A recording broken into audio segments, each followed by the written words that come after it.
Hello guys! Hello! Welcome dito sa aking channel, Palarin 888. Welcome! Capricorn, alamin natin kung anong messages, vibration, gabay energy para sa lahat ng Capricorn. General reading, so pwede kang makaresonate, Capricorn. Okay, first card natin is Amber. Give it to God. Take a deep breath. And on the exhale, release the situation to God for healing and answers. Okay, Capricorn. Comment down below if you're in this situation. Okay? Ibig sabihin, may mga problema ka ba sa ngayon? Meron ka bang dinadaing? Physical, mental, emotional, financial? Capricorn. Sinasabi dito ng first card mo na ibigay mo yan sa Panginoon. Give it to God. Ibigay mo siya sa Panginoon, huminga ng malalim, deep breath, and pag exhale mo nun, parang ganun, i-release mo yung situation, kasabay nun, i-release mo yung situation sa ating Panginoon para sa complete healing and answers or resolution. Parang ganun. So yun, breathe in, parang ganun. I-breathe in natin yung new beginnings, and i-breathe out natin yung dapat na ilabas natin. Okay? Okay, Capricorn.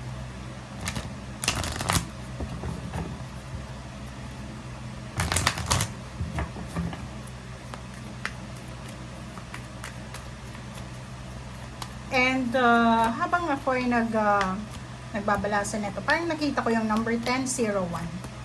Okay, 1001, it's 1010 siya. So nakikita ko siya dito na if ever lang mayroon kang pinagdadaanan na mga problema, sinasabi sa'yo ng 1001 na angel number 1001 na maayos at maayos mo to. It's 10 din to. So 10, 10, 10, 3 10. So sinasabi sa'yo ng 1001 na lahat ng gusot, lahat ng issue sa buhay mo ay posibleng maayos. Lahat ng mga problema, lahat ng mga negativity ay posibleng maayos mo sa tamang oras or sa tamang panahon. Okay? So, huwag kang masyadong may stress, huwag kang masyadong ma-depress, or parang ganun. And yung 1001 na sinasabi ko sa kanina, it's parang a call siya para yakapin natin kung ano yung pagbabago na posibleng mangyari sa buhay natin, and mag-focus tayo sa personal growth natin. Okay?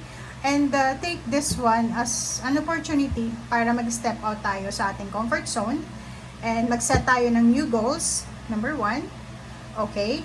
And then work towards self-improvement. Okay? Yakapin natin yung mga pagbabago na yan na posibleng maganap sa buhay natin. Okay? And trust na lahat ng nangyayari ito sa buhay natin ay may dahilan.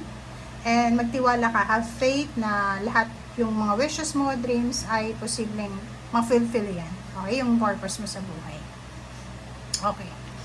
Okay, so love begins. Yung isa din sa pwedeng mangyari sa'yo is yung relationship. Pwedeng may mga relationship na magsisimula. It's either may mga parang ano lang kasi yung 1010, it's para siyang guiding light, 'di ba? Illumination. Para siyang makakatulong siya sa'yo para mag-illuminate yung journey mo in love, money, career, or spiritual growth. Okay, so yakapin natin kung ano yung posibleng magbago sa buhay natin with love, full of love, filled with love, abundance, and profound spiritual evolution. Parang ganun lang. So, if ever lang yung relationship yung magsisimula, kung galing ka sa pagiging single, tapos bigla kang magkaasawa, yun, dito sinasabi na this is your destiny, diba? And wag mong iwaksi itong pagbabagong ito. And next is destiny. Sinasabi na naka-destiny talaga to eh, diba? So, walang sino man ang pwedeng madlang. Okay?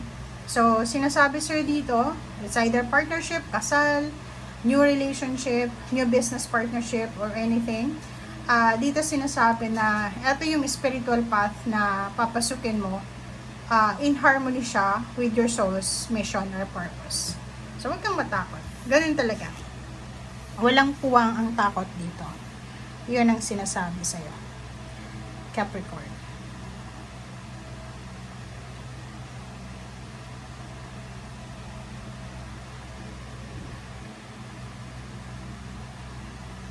Okay.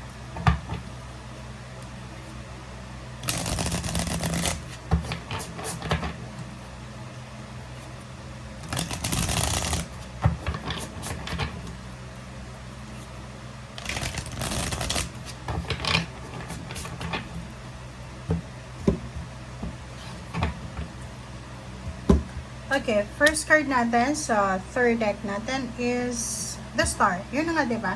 So, sinasabi yan sa'yo na it's destiny, diba? So, naka-destiny talaga siya sa'yo na mangyari. So, may mga wishes ka, dreams, wishes.